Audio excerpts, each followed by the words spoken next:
إن الحمد لله نحمده ونستعينه ونستغفره ونعوذ بالله من شرور أنفسنا ومن سيئات أعمالنا من يهده الله فلا مضل له ومن يضلل فلا هادي له وأشهد أن لا إله إلا الله وحده لا شريك له وأشهد أن محمدا عبده ورسوله صلى الله عليه وعلى آله وأصحابه ومن تبعهم بإحسان إلى يوم الدين.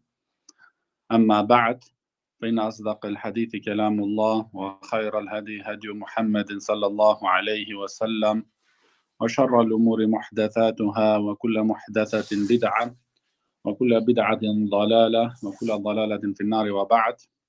السلام عليكم ورحمة الله وبركاته. Nije bi'idhnillahi ta'ala, večer vake продолжиме с ова изворедна книга, таа 40 хадиси од Хафиз ан-Навави рахимахуллах. И веќе сме кај 15-тиот хадис стигнати. Велит авторот ан-Навави рахимахуллах: عن أبي هريرة رضي الله عنه أن رسول الله صلى الله عليه وسلم قال: من كان يؤمن بالله واليوم الآخر فليقل خيرا أو ليصمت ومن كان يؤمن بالله واليوم الآخر فليكرم جاره ومن كان يؤمن بالله واليوم الآخر فليكرم ضيفه. رواه البخاري ومسلم. Овој хадис кој го пренесуваат Абу Хурейра радијаллаху ан, во кој кажуваат да посланикот салаллаху алейхи ва селем вели следното: кој веруваат во Аллах и во судниот ден, нека зборува добро или нека молчит. Потоа продолжуваат посланикот салаллаху алейхи ва селем и велит: и кој веруваат во Аллах и во судниот ден, нека го почестит својот комшија. И кој веруваат во Аллах и во судниот ден, нека го почестит својот мусафир, својот гостин. Хадисот е заверена во Бухари и Муслим. Шейх Утhaјмин рахимахуллах велит во објаснувањето на овој хадис: فَلْيَقُلْ خَيْرًا, значи кој веруваат во Аллах субхана ва таала и во судниот ден, нека зборува добро или нека молчит. Зборувањето добро има две значења, содржува значи две значења. Првото значење е, вели Шейх Утhaјмин рахимахуллах, да биде самото во себе си добро зборење. Самото на себе си да биде добро зборење, а второто да не биде на себе си, значи добро, односно да се наменува тука добротото. Со примерите стануваат појасно и поедноставно, а тоа е, велит Шейх Утhaјмин рахимахуллах, да зборува добро, зговор кој на себе си е самиот добро, например, зикруллах. Значи да го спомнуваат Аллах субхана ва таала, да речат ла илаха иллаллах, елхамдулилlah, Аллаху акбар и така натаму. Значи ова самото на себе е добар говор, за кој човекот ќе биде значи огромно награден. А во друга страна исто, да наменува добро со неговото зборење. А тоа е, например, вели Шейх Утhaјмин рахимахуллах, ако некој човек иде на посета кај тебе, и ти не можеш со секого, значи, некогаш да зборуваш верски теми, и сега ти мислиш, јас ако не можам со овега да зборувам верски теми, тогаш не зборувам ништо. Не, ова е грешка. Дуку ти треба да се трудиш за ситуацијата, значи да се облажи, за тој гостино да се чувствува пријатно и добро кај тебе, да збориш зборови кои се одобрени. Например, како си, фамилијата, децата, на работа и така натаму. Значи, тие муабети за ситуацијава да се омекне и гостинов да се чувствува добродојден. Се ти ако цела ноќ, 2-3 часа него го чуваш кај тебе дома, иако може би најдоброто јадење му го сервираш, но ништо не му зборуваш ти, зашто мислиш овие не разбират од верата и други теми не сака да дискутирам, тогаш и на крај тој нема да обрне внимание на тоа јадење, туку ќе те излези, значи и ќе бидете разочарен од тебе поради тоа, значи однесување што ти си се покажал, значи како во врска, вели Шейх Утhaјмин рахимахуллах тука, како див човек. Значи покажуваш дивост. И така е тоа, значи ти замисли се себе си, одиш кај некого на посета, 2-3 часа, не ваѓа збор од уста. Како ќе се чувствуваш ти? Се чувствуваш, значи, недобродојден. се чувствуваш непријатно, дали сум грешил нешто, дали сум кажал нешто и не знам што така натаму. Значи затоа требите да има некогаш зборови кои се самите на себе добри зборови, а исто значи да намеруваш со зборењето, значи тоа не е на себе си добро, но дозволено да збориш, но нема тука, значи да речеш ќе бидеш награден за тоа токму за тие зборови, но ти наменуваш, значи за ситуацијата да се омекне и така значи за да му го придобиеш срцето на гостинот и да укажеш значи врвен морал во изгостување на твоите гости. Во врска со јазикот, значи, како што спомнува Шейх Утхајмин рахимуллах, луѓето прават највеќе дела со нивниот јазик или со нивните очи. И дури вели Шейх Утхајмин рахимуллах, јас не знам дел од телото кој прават повеќе дела од јазикот. Освен велит, ако е могуќе, тогаш се тие очите на човекот. Затоа исто, кога посланикот салаллаху алейхи ва селам ги извести неговите асхаби за последиците на јазикот, тогаш Муаз ибн Џабал радијаллаху ан, значи се зачуде. Значи му рече ја Расулаллах, значи ќе бидиме прашани, ќе бидиме, значи ќе треба да дадеме значи она обрачун поради нашиот говор, поради нашиот јазик. Тогаш пегамберот салаллаху алейхи ва селам, значи го предупреди и го воспита како му доликуваше на пегамберот салаллаху алейхи ва селам и му рече, а дали, значи тоа е што највеќе луѓето ќе ги ставит во џехеннем е јазикот и нивниот орган. Јазикот и нивниот орган, затоа значи треба човекот јазикот врвно да го чува. И како што велите имаме Шафии рахимуллах, ништо повеќе не заслужува да биде чувано во затвор освен јазикот. Затоа Аллах субханаху ва таала кога не создал нас, ни дал заби, значи пред тој јазик имат заби. И после имат и релиците, значи. Значи имаш неколку препреки за да дојдеш до говор. Зошто, значи треба врвно да го чуваш него. Немој да го пушташ, зошто? Како што велеше нашиот шех во Медина, шех Абдул Бухари хафидахуллах, се додека ти не зборуваш, ти си собственик на твоите зборови. Во моментот кога зборовите излагаат од твојата уста, ти си заложник на твоите зборови. Што значи заложник? Значи ти не можеш да речеш утре, јас не го реков тоа. Ти не можеш да негираш. Значи овде 20 души слушаш што су кажале сега. Не може да ида идниот пат во мектеп и да веле не го реков тоа. Значи додека не го изговараш, ти си собственик, но кога ќе изговараш ти си заложник.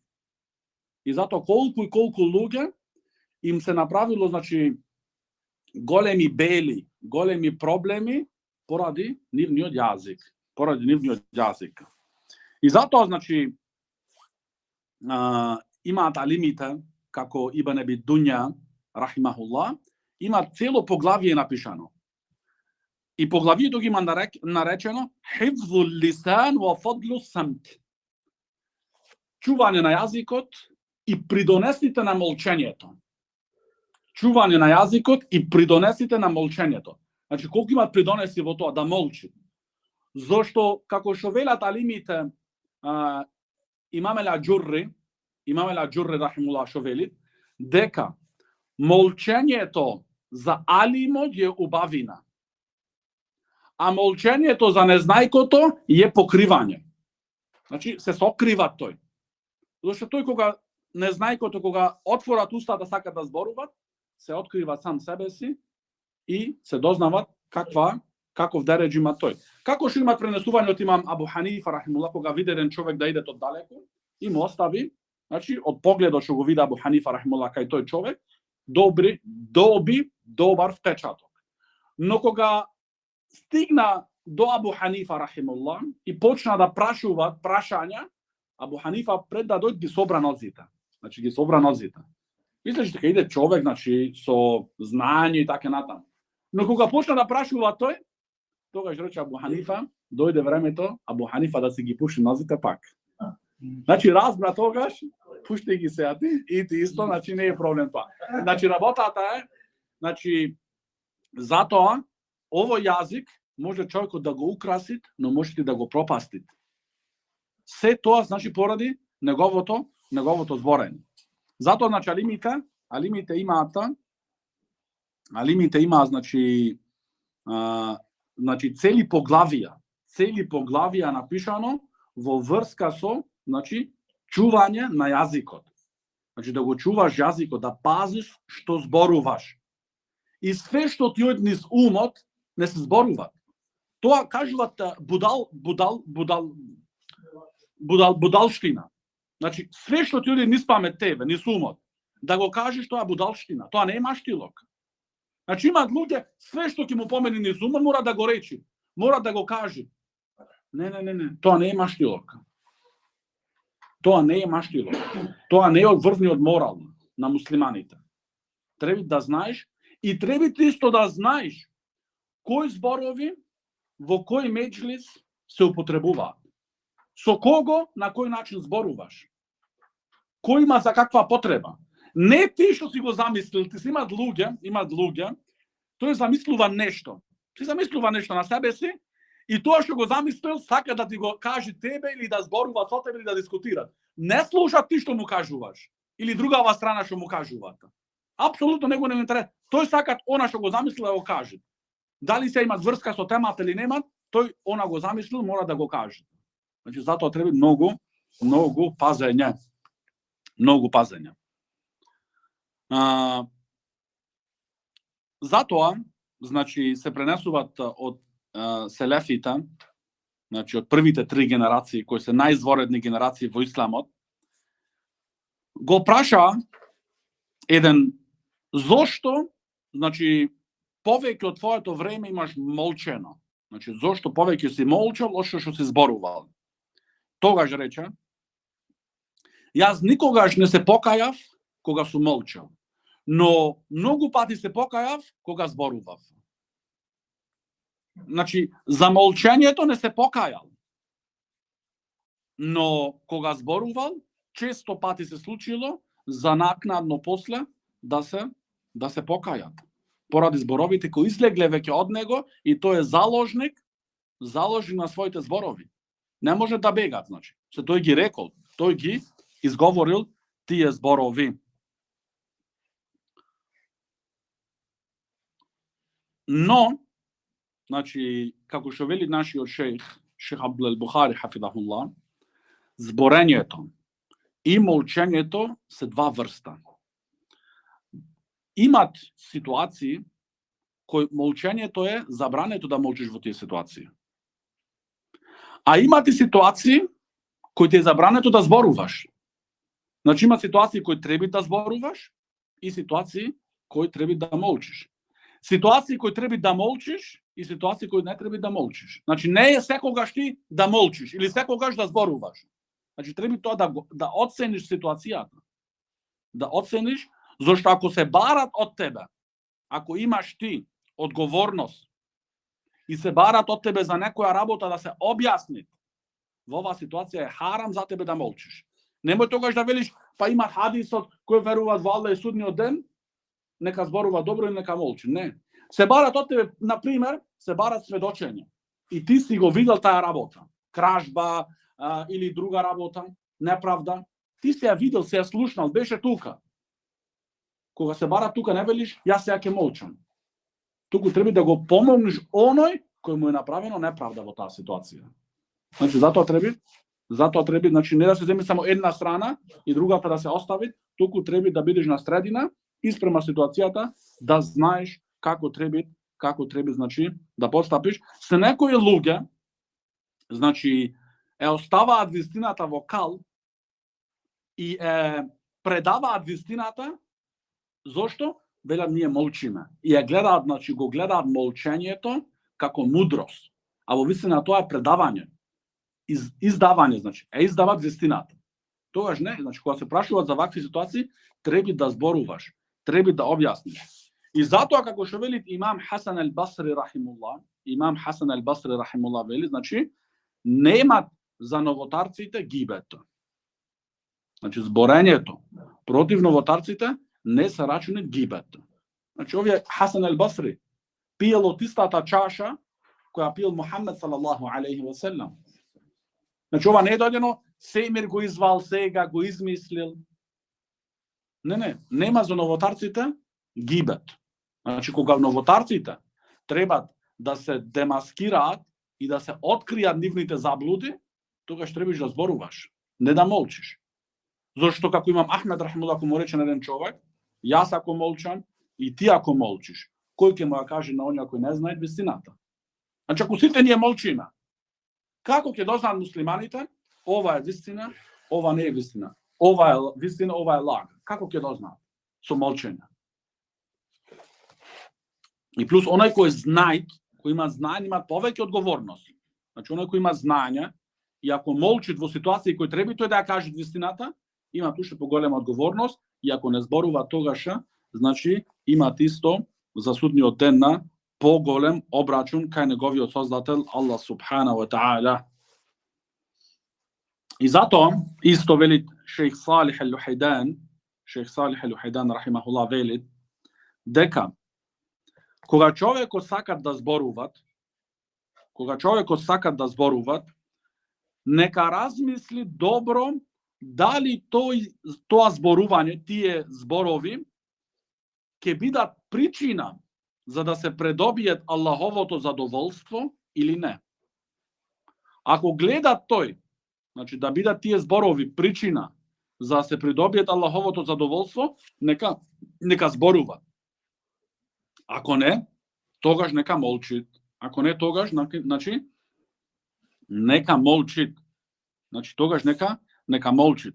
Затоа, како еден од имамите на Селеф велеше, секогаш не се случило никогаш да зборувам, освен пред да зборувам, спремав одговор за тие зборови на судниот ден. Зашто ти ќе бидеш прашан. Значи, ние за нашите зборови, секој еден збор, мелачината го запишуваат. И ти ќе бидеш за секој еден збор прашан. Значи, замисли ти денеска колку зборови си зборувал и ништо не памтиш што си зборувал. Тоа е големиот проблем. Зошто ние толку зборуваме и толку не се контролираме со нашето зборење? Не. Имамите на Селеф веле, јас пред да зборувам за една работа, спремав одговор за неа на судниот ден. Значи, толку беа пазливи што зборуваат и што кажуваат. Денеска луѓето кажуваат секакви невистини, секакви лаги, секакви напаѓања на другите и неговата чест и така натаму, и на крај се чувствува тој сигурен. Дури денеска им се отвори овие Facebook и други работи, тука тој навредуваат, напаѓаат, лажи, значи чисти лаги. Иш без никаква одговорност. Но све тоа што го пишуваш ти, еден ден ќе треба да дадеш одговор. И плюс тоа стои тука запишано. И тој шар, значи тоа лошо, тоа зло, може би се шири на други земји и градови, а ти си бил причина што си го напишал тука. И за сето тоа имаш гревови. Ти може би си го заборал тоа што си го напишал пред една година-две. Ти си го заборал може. Но имат луѓе, ти си имал влијание врз нив и ти работа со тоа и се додека работат, ти имаш одговорност и земаш гревови. Затоа значи треба многу пазење. Многу пазење што значи се не значи само денеска зборувањето, значи вели некој, ја добро не збора со никого, ама силен пишува на WhatsApp и на Telegram и на Facebook. Не, и тоа е зборување, но ти го типираш само. И тие се твои зборови, кои ти треба да дадеш одговорност за нив. Значи затоа многу добро врвно да се внимават, и да не се прави, значи, да не се правите неправда.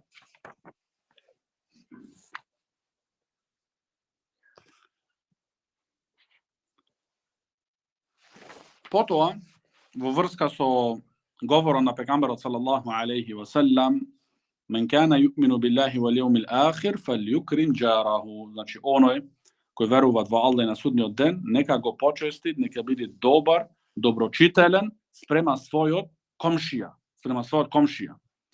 Значи ако комшијата е само комшија и да биде неверник дури, имаат право на комшилок. Значи не смешно правиш неправда. Имаш комшија, пример, христијан. Христијан, значи јаудија, како и да е евреј. И комшијат е тој, има тој право на комшилок и да бидиш честен спрема него. Не значи ако е тој неверник, да му правиш неправда нему, да го крадиш или да му ја допираш неговата чест. Строго е забрането. Строго е забрането. Друга работа, ако е тој комшија и муслиман, тој имаат право, значи тогаш две права спрема тебе. Право на комшијалок и право како што е муслиман. А замисли ако е комшија и муслиман и твој брат од мајка и од баба. И денеска што прават нашите муслимани? Не зборат брат со брат. Така да знаете. Значи ова кажуваат колку сме ние далеко од овие вистински совети. Значи затоа муслиманиве денеска имаат ова ужасна ситуација во која живеат. Поради недржење на советите на Мухаммед салаллаху алейхи ва селем. Се придржуваа на овие хадиси, ќе живееме, значи, во врвна хармонија, во врвни убајни. Но секој оди, значи, едни од тугар, едни од тудулу, и секој мисли дека е во право.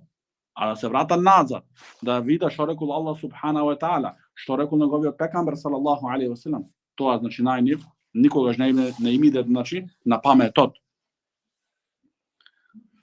Значи доброчинството спрема комшијата вели Шейх Утхајмин рахимуллах, и затоа Џибрил алейхи салату вассалам, кога слагаше со објавата до пекамберот салаллаху алейхи васелам, нон-стоп му велеше на пекамберот салаллаху алейхи васелам, го подсетуваше односно за доброчинството спрема својот комшија. И дури некои од комшите од пекамберот салаллаху алейхи васелам беа евреи. Но Џибрил алейхи салату васелам го посетуваше за доброчинство. Што рече дури пекамберот салаллаху алейхи васелам, толку Џибрил алейхи салам често ми ја спомнуваше ова работа, што помислив дека ќе го направи делџија во имотот. Делџија во имотот. Значи кога ќе умре, има право, значи да наследи еден дел комшијата. Значи замисли кој степен доброчинство. И затоа ако муслиманите со ваков врвен карактер се покажуваат према своите комши, инаков печаток имаат да имаат едните со други. Но за жал, муслиманите, значи, прават лоши работи, неубави работи, недоликни работи, и тога се чудиме зошто другите имаат лошо мислење за муслиманите.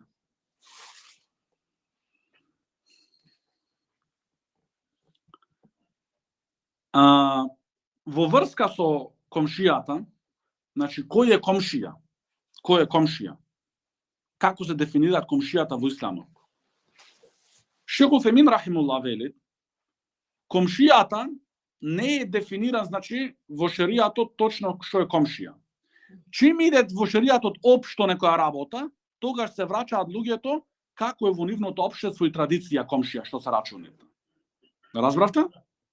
Тогаш гледаш во општеството, значи како се рачуната, кој како е комшија. Гледа, значи, како е тука. Се спомнуваат во некои пренесувања дека комшија ти припаѓаат секој еден што од куќата твоја 40 куќи на секоја страна. Значи на секоја страна 40 куќи да бидат, сите се тие до 40-та куќа се рачуни твој комшија.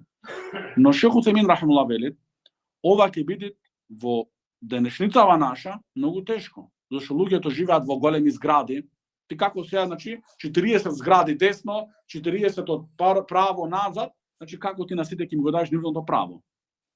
Ако е ова пренесување точно, вели Шейх Утхајмин рахимуллах, значи прашање, ако е точно, тогаш тоа вреди, значи, за времето на пекамберот салаллаху алейхи ва селем, но денеска, значи, она што е познато кај луѓето за комшија. И што поблиску да е комшијата, што повеќе има права спрема тебе. Значи најблискиот комшија, што е најблиску до твојата куќа, тој има повеќе права од тој што следи после него. И тој се рачуна комшија, значи втор комшија, трети, така натаму. Но тој што е најблиску до куќата твоја, тој има највеќе право за да бидеш добар спрема него и да бидеш честен спрема него. Тој има највеќе. И треба, значи, да бидеш. Како се укажува доброчинство? Вели Шейх Утхајмин рахимуллах, како се укажува, значи, доброчинство? Вели Шейх Утхаймин рахимуллах, и тоа имат разликување. Ако имаш некој комшија, скромен комшија, што со секој мал подарок е задоволен, тогаш и мала работа му даеш нему, тој е, значи, гледа тоа како почит спрема него. Ако е сиромав, исто така, значи, мали работи ги ценит тој. Но ако е некој богат многу, и ти му даваш нему, вели Шейх Утхаймин рахимуллах, леп. Тој ти вели, што е со тебе, се изиграва со мене? Така, има нарочно во нашава денешница, да му даеш само леп и 2-3 кила му несиш, или што е ова? Значи, треба да пазиш како се ситуациите и на комшиите. Како се ситуациите на комшиите и така да се укаже, значи, да се укаже почит и доброчинство спрема нив. Имам Ал-Бухари пренесуваат еден хадис од Еби Шурейх ради Аллаху анhu, дека пекамбарот салаллаху алейхи ва салам вели: "Валлахи ла ю'мин, валлахи ла ю'мин, валлахи ла ю'мин." Пекамбарот салаллаху алейхи ва салам вели 3 пати: "Се колнам во Аллах, не верувал тој. Се колнам во Аллах, не верувал тој." 3 пати. Тогаш сахаба кила: "Мен ја Расулаллах?" Кој е тој што не верувал? Тогаш пекамбарот салаллаху алейхи ва салам рече: "Кал: Мен ла ја'ману џараху баваиқаху." Оној чиј комшија од неговата штета не е сигурна. Значи не верувал тој вистински верување и иман вистински, се додека неговиот комшија е во несигурност, значи од неговата штета. Значи штета во неговото имање, штета во неговата чест и слични работи. Значи како што спомнавме и претходно, забрането му се прави неправда. Зашто пекамбарот салаллаху алейхи ва салам 3 пати не верувал тој, не верувал тој, не верувал и се колил во Аллах субханаху ва таала. Кога го праша саба кој е тој, оној чиј комшија од него не е сигурна, значи од неговата штета, што може тој да му ја нанеси. Исто еден други хадис од Ебу Хурейра ради Аллаху ан, рече еден човек, му рече на пекамбарот салаллаху алейхи ва салам, една жена, значи во Медина, се спомнуваат за многуте нејзини намази. Значи клањат не само фарзовите, туку и многу нафиле клањат. И за нејзиниот пост, значи дека таја пости многу. Значи не пост во Рамазан што е задолжен, туку пост доброволен, надвор од Рамазан. Значи таја женава се спомнува за овие 2 работи, карактеристики. Многу клањат и многу постит. Но со сето овие добрини, таја жена прави штета на своите комшии. Со нејзиниот јазик. Со нејзиниот јазик. Тогаш пекамбарот салаллаху алейхи ва салам рече: "Хија финнар." Хија финнар, таја во пеколот. Таја во пеколот. Значи ова е жестока закана за оние кој им прават штета на своите комшии, дали е тоа и само со јазик можеби? Или со други, значи, работи, сето тоа е забрането. Забрането и не е дозволено, значи, да се правит. Исто така, во врска со говорот на пекамбарот салаллаху алейхи ва салам, "Мен кана ю'мину биллахи вал јаумил ахир фалјукрим ضيفه." Значи, кој верува во Аллах и во судниот ден, нека го почести својот гостин. Значи, нека го почести својот гостин. Почестувањето на гостинот, она задолжното почестување, како што велит имам Ахмед рахимуллах и Лейт ибн Саъд рахимуллах, дека е задолжно еден ден и една ноќ. Значи, она задолжно е еден ден и една ноќ да го почестиш, значи твојот гостин. Почестувањето на гостите е морал на пекамберите и на опатените луѓе. Да го почестиш гостинот е морал, значи карактер. Од кого? Од пекамберите и од добрите луѓе. И тоа Allah subhanahu wa ta'ala не известува нас во неговата книга. Кога Ибрахим алейхи салату ва салам ги доби тие гости. Значи Allah ta'ala вели: "Хел атаке хадитhu ضيف Ибрахим المكرمين إذ دخلوا عليه فقالوا سلاما قال سلام قوم منكرون فراغ إلى أهله فجاع بعجل سمين." Allah subhanahu wa ta'ala mu veli na pejgamberu sallallahu alejhi ve sellem i na ovaj ummet, znači da li ti dojde tebe vesta za gostite na Ibrahim alejhi salatu wassalam. Кога појдоа кај него, кога влезе, кај него му дадоа селам, селама. И тогаш Ибраим алейхи салату вассалам им го врати селамот и рече: да бидите над вас селам за едни гости, за луѓе кои не ги знам јас. Значи не му беа познати. Тогаш Ибраим алейхи салату вассалам, кога ги пречека тие гости, значи незабележливо отиде кај неговата фамилија и дојде со едно цело теле. Значи има спремено цело теле за да ги угостат тие гости. Што значи тоа? Значи вели Ибн Кесир рахимахуллах, во случката со Ибраим алейхи салату вассалам и неговите гости, тука имат учен муслиманот како тој да постапуваат со неговите гости. Значи Allah subhanahu wa ta'ala со ова што ни го извести нас во неговата книга не потучува нас како муслимани како да бидиш ти и како да постапуваш ти кога имаш гости. Вели Ибн Кесир рахимахуллах, прва работа што учиме од оваа случка, да Ибрахим алейхи салату вассалам дојде со јадење, со храна, без да забележат тие. Значи не беше долго време отсутен. Значи дојде без да се осети неговото отсуство. Значи ме разбрате се? Значи без да се осети неговото отсуство. Втора точка која учиме ние од оваа случка, вели Ибн Кесир рахимахуллах, Ибрахим алейхи салату вассалам не дојде само со храна, туку ја донесе најдобрата храна што имаше дома. Значи не да му донесам нешто што заостанало можеби. Ти ако немаш ќе го донесеш тоа, ама имаш ли полн ти фрижидеров и го чуваш за тебе, и сега ќе му донесеш ове му само коски голи, значи, а месото тулот ќе го чува за мене, не види Ибрахим алейхи салату вассалам. Цело теле го донесе. И не беа многу гости тука. Значи гости не беа многу. Но сето тоа Ибрахим алейхи салату вассалам им донесе цело теле.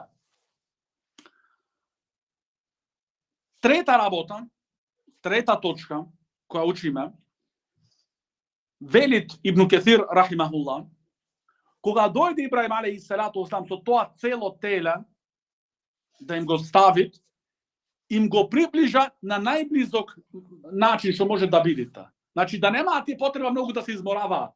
Тука биде најблизко, значи пред тебе, пред нозите ти видите. Значи не да стануваш, да се заморуваш.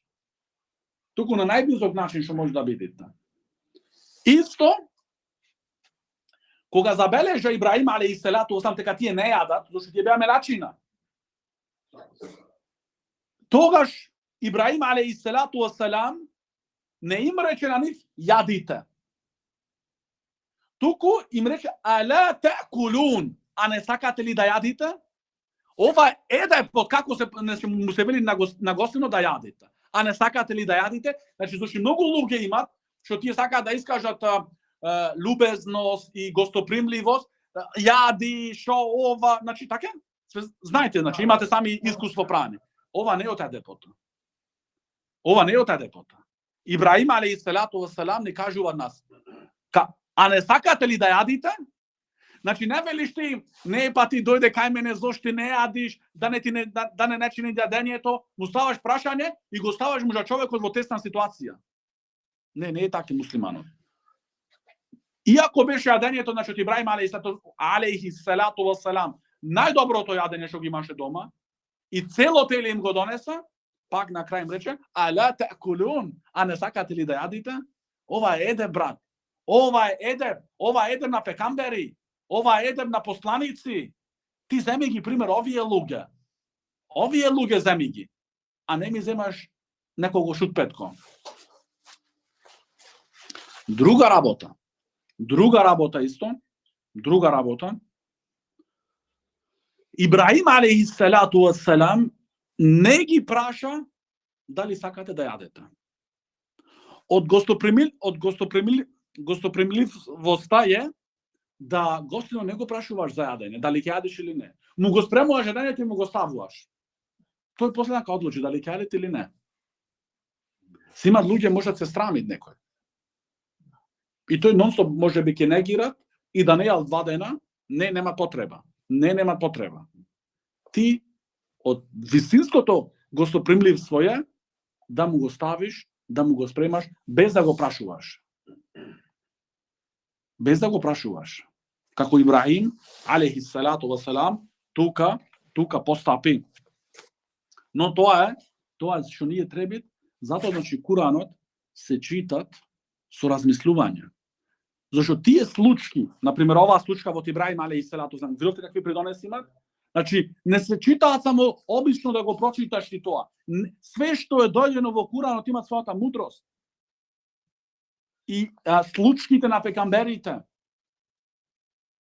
со нивните народи, со нивните фамилии, и така натаму, све тоа има значи мудрост за муслиманот да земи поука за неговиот живот. Не само обично да речеш јас го прочитав Куранот.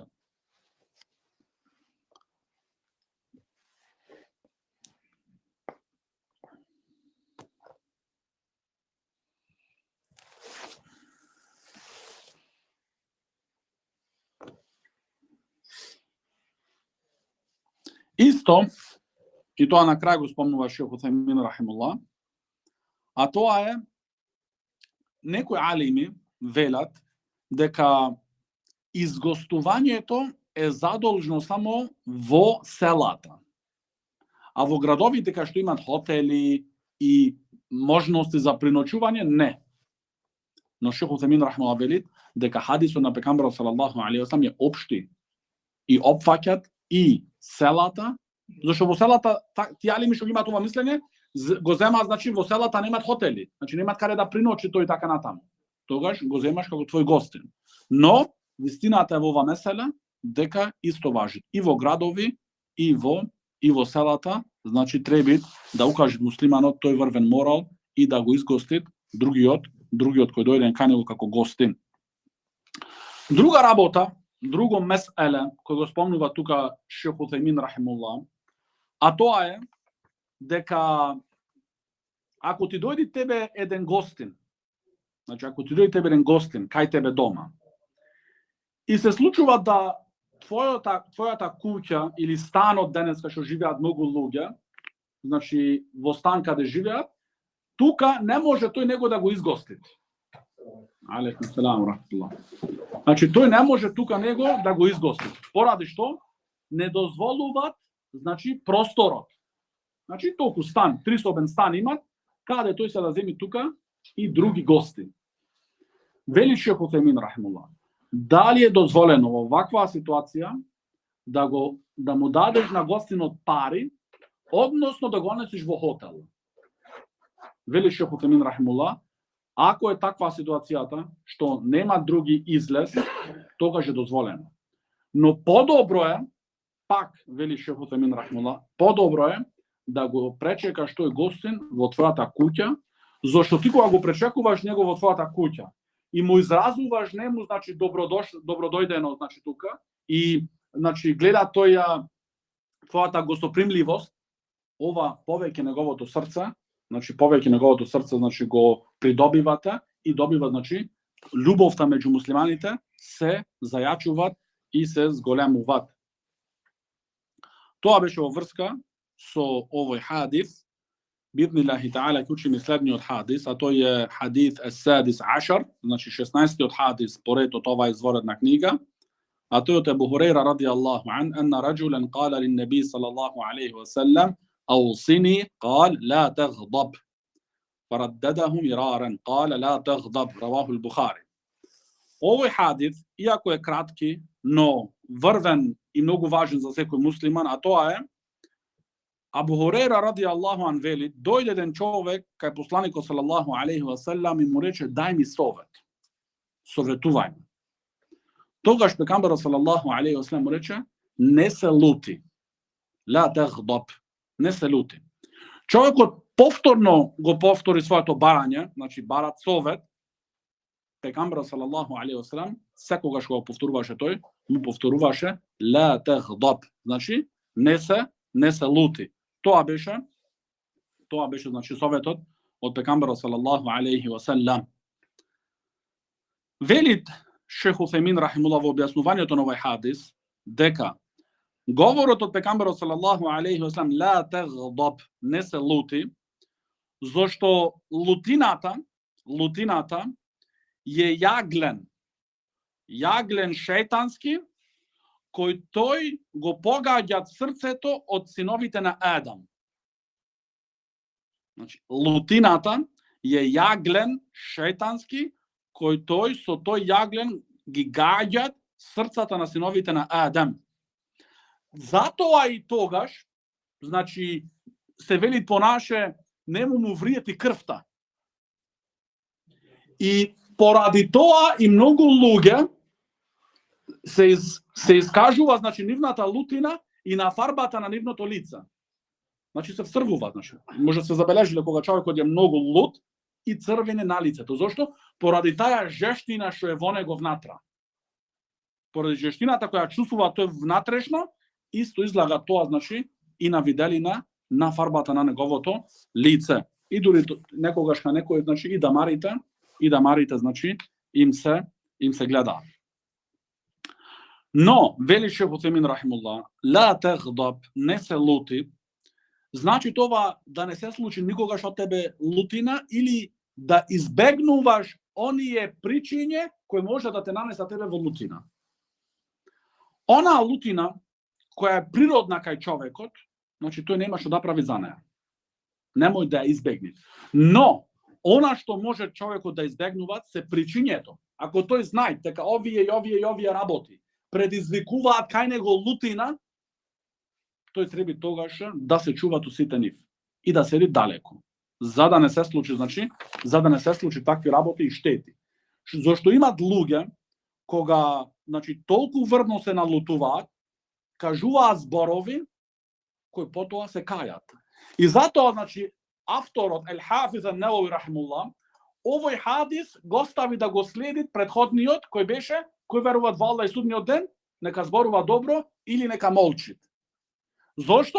Зошто во лутина можеби човекот зборува работи, кога се смируваат, се покајуваат.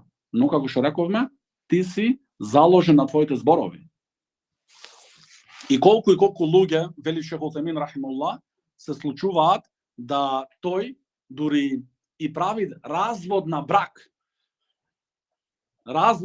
во лутина и после иде ти барат прашања, барат одговори, така натаму. Зашто ти ако мрчиш на твојата сопруга, ти не си моја жена веќе, или јас се разведувам од тебе, ова се рачени во исламов разведување. Нема потреба поштина, значи после ти имаш тие процедури, значи, ама ова шеријатски се рачени, ти си се разведила. Ако го речиш 3 пати ова, 3 пати ако му го речиш, 3 пати, ти не си моја жена, или ти си разведена од мене, значи зборови што се подразбират развод. 3 пати. Таа жена станува харам за тебе. Единствен начин за се врати таа кај тебе дома, да се омажи за други, и не да се омажи за други само за да си имат луѓе после прават такви игри, значи се омажува таа за други, само да се имат омажено и да нема никаква врска со него и после пак да стане халал за тебе. Не, таа се омажи со вистински никах. Со сите редови. Значи затоа гледаш ла тагдаб, значи лутината може на човекот, значи огромни штети во неговиот живот да му нанесит. Затоа, значи, треба врвно да се чуват, нарочито кога знаат, значи, има некои работи што кај него врвно предизвикуваат, лутина.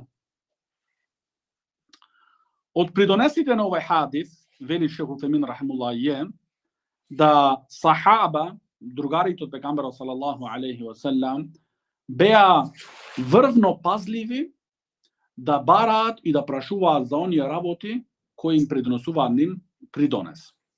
Значи сахаба го прашуваа пегамберот салаллаху алейхи ва селам за работи кои им придонесуваат нив придонес, и на тоа исто не само да го знаат како меселе, значи да знаат дека ова е вака, халал или харам, сунет или не знам што, туку надокнадно одма и да го стават во пракса. Значи сахаба со нивното знаење исто и работеа. Значи сахаба со нивното знаење исто и работеа. И тоа е, значи работењето со знаење, тоа што му придонесува на човекот придонес. Зашто како што вели Шейх Салих Ал-Фаузан хафидахуллах, знаење без дела е како едно дрво без плодови. Без плодови. Значи немат вредност. Дури тоа знаење има да биде на судниот ден аргумента против тој човек, поради што тој ја не се држал на тоа што го знаел. Исто велит Шейх Утемин рахимуллах, во врска со лутината имат некои значи упатства како човекот може да се чува од овие работи. Првото упатство, вели Шейх Утемин рахимуллах, со изговарање на следните зборови. А тоа е кога пегамберот салаллаху алейхи ва селам виде еден човек беше многу налутен, многу. Тогаш рече пегамберот салаллаху алейхи ва селам, јас знам еден збор. Ако тој човекот, значи кој е лут, ако тој збор го изговарат, има тоа што го најдуваат во себе си, да исчезне од него, да се оттаргне од него. Кој беше тоа? Рече пегамберот салаллаху алейхи ва селам, да рече тој а'удhu billahi минеш шејтанир раджим. Но ова да го речеш со срце, убедено срце. Не само да го речеш како збор, како папагајон што изговара, не. Ти си убеден и во содржината на тој збор. Ако си со такво цврсто убедување, има таја лутина кој човекот ја најдува во себе си да исчезне. Други начин кој го спомнува тука Шейх Утемин рахимуллах, а тоа е оттргнување, односно отстранување на лутината со делување. Например, ако човекот е на нодзе, да седне. Значи, ако биде на нодзе и налутен да седне. Ако е седнат, да легнат. Или па да ојде да земат абдест. Зошто занимавањето негово со абдестот е оладуваат исто и лутината. И абдестот е со вода се земат. Го оладува, значи, таа жештотина која чувствува тој. Или вели Шейх Утемин рахимуллах, а дали човекот, значи, се ограничува во овие работи? Не. Исто пример, некогаш вели кај некои луѓе, и тоа е добро, да излезеш надвор. Значи имаш кавга дома и можеби ако се штука ситуацијата уште повеќе се вжештува, тогаш излагаш надвор. 5 минути, 10. И кога се враќаш, си се смирил и нема да бидиш да се покајуваш и да стануваш пишман за многу работи. Зашто кога си дома во таква, значи, жешка ситуација, можеби ќе речеш зборови како тој, значи има. Но ако е таја лутина толку врвна што више мозокот на човекот не работи, не се рачуни тогаш разведувањето кај него. Шейх Ахмед ен-Неџми рахимуллах беше во Саудиска Арабија муфтија. И сопругата, значи маж и жена, идат кај него и се, значи имаат проблеми, значи фамилиарни проблеми. Во излагањето од судот, значи во Саудиска Арабија излагањето од судот, таја жената негова нешто го нападнала. И тој тогаш толку лутина, значи, и се устрамил и не зна колку пати ја разведила. Значи не само 3 пати, туку повеќе. Тогаш Шейх Ахмед ен-Неџми му рекол нему, колку сакаш речи, сега не вреди кај тебе. Зошто ти више не можеш, не знаеш што збориш. Ама ако е она лутина, што ти си при себе, што искажуваш од себе, и ти изговараш развод на брак или други работи, тоа се важи. Тоа се важи, затоа значи треба многу внимавање во овие ситуации и најдобро значи да ги практикуваме овие ситуации. На пример, ако си на нозе да седнеш или да се оттарниш од тоа место. Зошто? Можеби потоа, ако седеше тука, ќе кажеше зборови кои имат да бидеш, значи, имат да бидеш пишман за тоа и да се покајуваш. Затоа велит исто Омар ибн Абдул Азиз рахимахуллах, оној човек е успешен кој е зачуван од три работи. Зачување од следењето на неговите страсти, зачување од лутина и зачување од барање многу на дуњалокот. Овој човек е успешен, велит Омар ибн Абдул Азиз. Исто Хасан ал Басри рахимахуллах велит 4 работи. Ако се кај еден човек, Аллах субханаху ва таала го зачувал него од шејтанот и му го забранил на огнот да го гори него.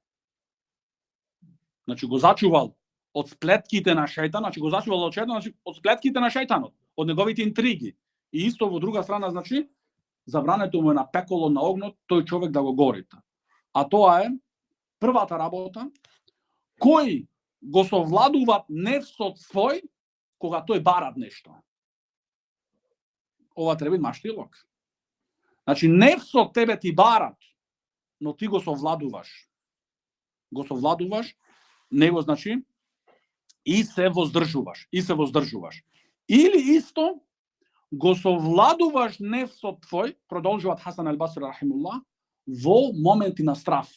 Зашто имат луѓе во моменти на страв зборови што можеби излагаат од верата. Поради голем страв. Требиш и тогаш, значи во моменти кога ти бараат нефсот некој работи, што се забранети да се воздржиш. Но и моменти од страв кога имаш, се муслиман да бидиш не е само во добри моменти. Значи во моменти кога е све убаво, кога раат си, кога сигурен си, муслиман треба да бидеш и кога имаш и значи страв од некој работи. И искушенија. Исто да се воздржи тој, нефсот свој да го контролира во моменти кога неговите страсти него го предизвикуваат. Неговите страсти го предизвикуваат и да го совладат нефсот свој, да го има под контрола кога се лутит. Кога се лутит, да го држи нефсот свој, себе си своје, да го држи под контрола. Овие работи, значи, тогаш тој зачуван и од горењето на пеколот. Исто вели Џафар ибн Мухаммед рахимуллах дека лутината е клучот за сите зло и за сите лоши работи. Значи лутината може да го нанеси човекот во работи кои не му, значи после тоа му стануваат голем проблем. Абу Хатим рахимуллах велит, најсовршените луѓе и со најздрел памет се оние луѓе кои не се лутат. Кои не се лутат. Му рекоа на Абдулла ибн Мубарак, значи овие сите се врвни алими од времето на Селеф. Му рекоа на Абдулла ибн Мубарак рахимахуллах, кажи ни еден збор, во тој збор е целиот добар карактер. Тогаш рече таркул гадаб, оставање на лутината. Значи да остаеш. Таркул гадаб. Но овде треба да пазиме, значи гадаб, значи за себе си свој да се налутуваш.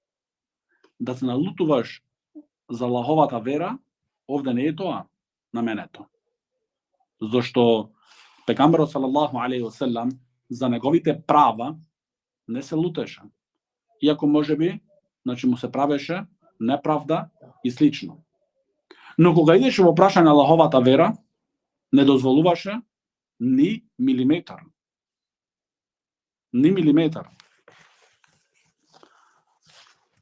Затоа велит исто Хасан ал Басри рахимахуллах дека муслиманот муслиманот значи поднесуваат. Значи поднесуваат иако му се случува нему неправди. И тој, значи поради тие неправди, не стануваат причина за да се налути и да прави тој после други работи што се поголеми и можеби од тие неправди кои му се нему направени. Зашто тебе не сме да те нанеси неправдата од луѓе кои ти ја прават тебе, да правиш поголеми неправди спрема нив. Тоа е забрането за муслиманот.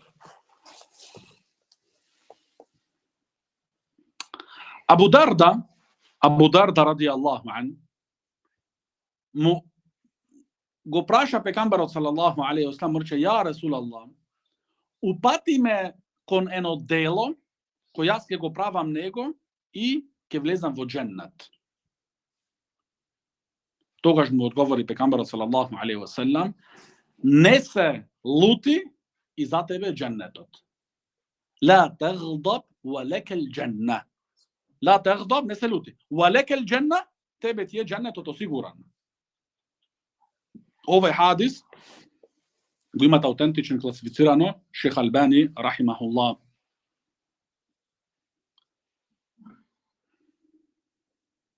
Велит Ибн Тин рахимахуллах дека посланикот салаллаху алейхи ва салам во неговиот говор ла тагдаб, значи ова не е ни реченица, само еден збор. Ла тагдаб го собра целото добро во дуњалокот што е и во ахиретот. Со еден збор. Ла тагдаб. Значи затоа треба муслиманот на овие хадиси, во оваа книга кои се 40 хадиси на Хафиз ан-Навави рахимуллах, да ги учи, и поважното учењето е да разбере нивното значеност и потоа да ги практикуваат. Се гледате, значи, имаат хадисите не се само за една тема. Значи темите се различни. Значи теми кои секојдневно муслиманот имат потреба да ги знаат, зошто се теми кои тој секојдневно исто се и соочува со нив. И така знаеш, значи, така знаеш и како треба да постапиш. Така што сме на крај на овој хадис и идните хадиси ги оставаме за идната недела. Хада ва салаллаху ала набина Мухаммад ва ала алихи ва сахбихи ва салам.